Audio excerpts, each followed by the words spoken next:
Dan bertemu kembali seterusnya kita bersama dengan Joshua Liu, pengasas bersama Espresso Lab Asia dan juga wakil dari Malaysian F&B Operators Alliance. Joshua, adakah dengan kapasiti yang dinyatakan mengikut SOP yang diumumkan kerajaan berkenaan dengan PKPB ini, adakah ahli My F&B akan buka operasi pada tempoh PKPB ini, Joshua?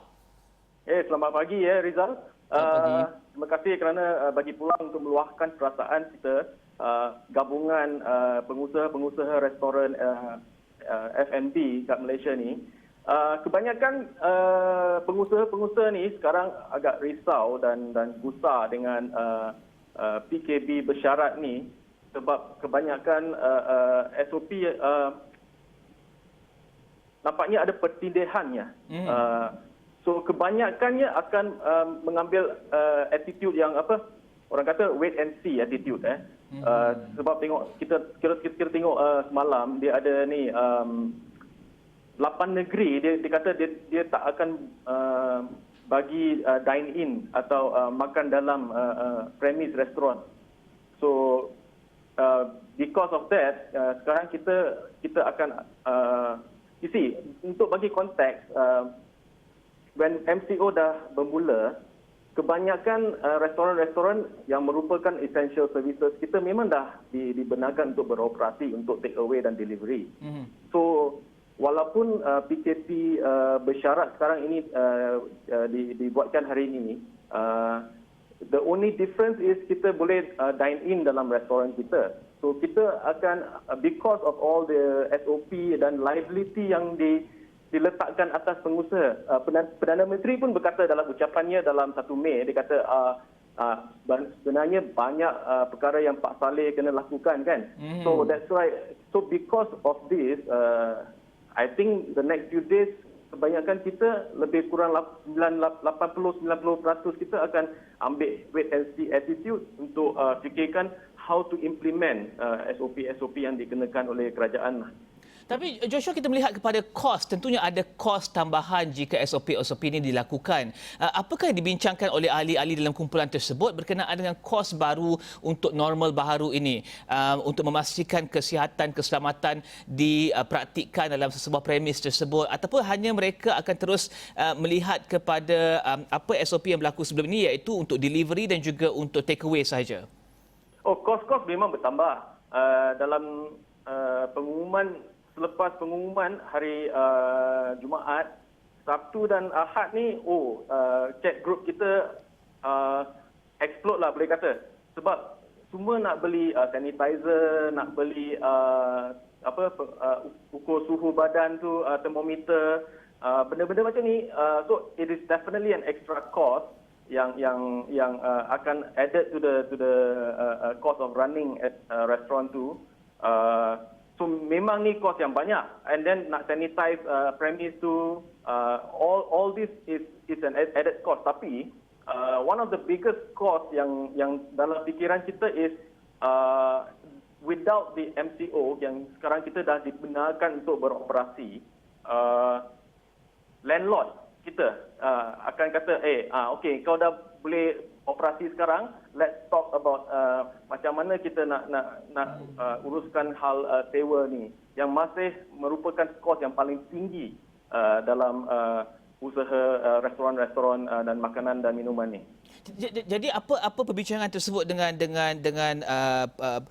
tuan tanah dan juga tuan premis tersebut? Adakah mereka sudah mula berbincang dan adakah satu mungkin diskaun diberikan kerana operasi pun belum operasi penuh pada ketika ini? Apakah yang mungkin Joshua boleh kongsikan, ahli-ahli katakan? Okey, bila MCO dah bermula, kebanyakan kita dah mula bincang dengan landlord kita semua. Tapi perbincangan tidak banyak detail sebab kan MCO, there's nothing we can do. Tapi sekarang I think aktiviti ni sekarang bertambah. Landlord yang tak kita dengar pun tak hubungin kita, sekarang semua hubungin kita sebab dia orang pun dah terasa tertekan kan. So to look at both sides, dia pun tertekan, dah 2 bulan tak dapat sewa, belum dapat sewa. So perbincangan akan berterusan, tapi I think lebih mendadak sekarang lah. On the other side, ada landlord yang memang prihatin dengan keadaan kita. The context is walaupun kita buka hari ini atau dalam bulan ni, memang sekarang bulan Ramadan. So during the daytime, sales akan definitely less than usual. At least saya rasa 50% dah kurang kan. So cost tak berubah, malah cost naik. Tapi most definitely sales kita atau revenue kita takkan naik. Itu yang kita jagakan. Dan Joshua, kita mungkin ingin melihat kepada sisi yang mungkin sedikit melegakan ataupun bagaimana dirasakan oleh restoran tersebut, kerana sebelum ini antara isunya adalah bagaimana untuk memastikan perniagaan boleh berjalan lancar agar pekerja dapat dikekalkan. Adakah dengan PKPB ini, dengan pembukaan yang beberapa bahagian ekonomi dan juga pembukaan satu SOP baru untuk restoran ini, adakah ini akan memberikan kelegaan kepada pengoperasi F&B di luar sana? Adakah mereka akan lebih dapat mengekalkan pekerja mereka dan juga melihat kepada bagaimana mereka dapat beroperasi dengan satu kapasiti yang lebih tinggi di masa depan? Adakah ini mungkin juga satu sisi positif yang dapat dilihat?